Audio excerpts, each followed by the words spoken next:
Je vois que quand on parle de la question des travailleurs et travailleuses du nucléaire, comme dans tas d'autres choses, pas de réponse du gouvernement, et on nous expliquera que ce n'est pas le moment.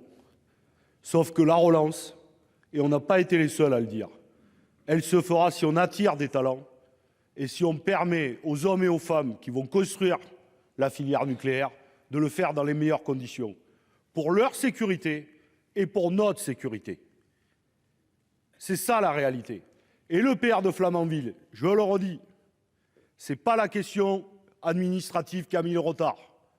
C'est on a cassé les métiers. Et d'ailleurs, ce que vous êtes en train de faire, parce que vous vous en félicitez de l'université des métiers, c'est pas ce qu'a été autrefois l'école d'EDF, qu'on a cassé délibérément à la fin des années 90.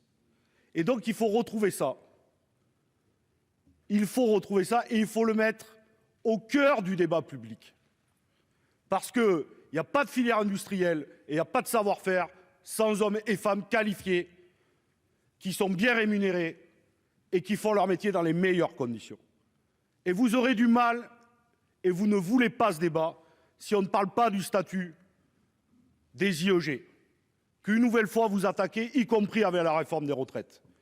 Donc oui, on continuera maintenant, lors de ce débat, mais aussi lors de la PPE, de mettre au débat et au cœur du débat, quelle que soit la filière, mais sur la question énergétique, mais aussi dans d'autres domaines, d'abord la sécurité des hommes et des femmes.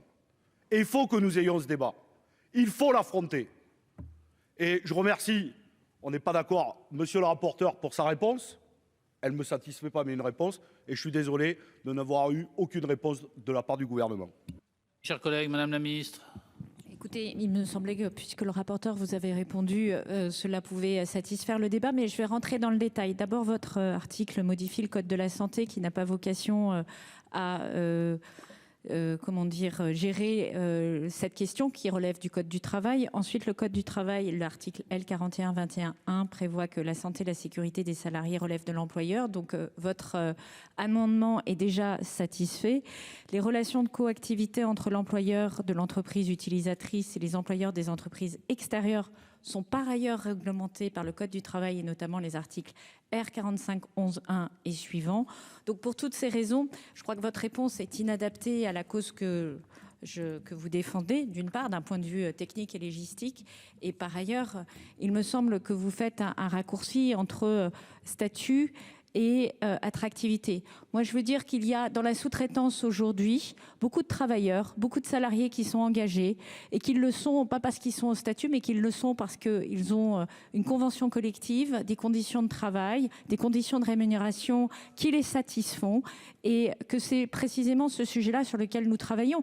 La filière industrielle n'est pas aux IEG aujourd'hui, ça ne l'empêche pas de travailler son attractivité de manière générale et quel que soit et pour beaucoup de secteurs. Donc je crois qu'il ne faut pas confondre dans le débat d'abord la sous-traitance, il faut rappeler qu'elle est réglementée et qu'elle est réglementée très sérieusement.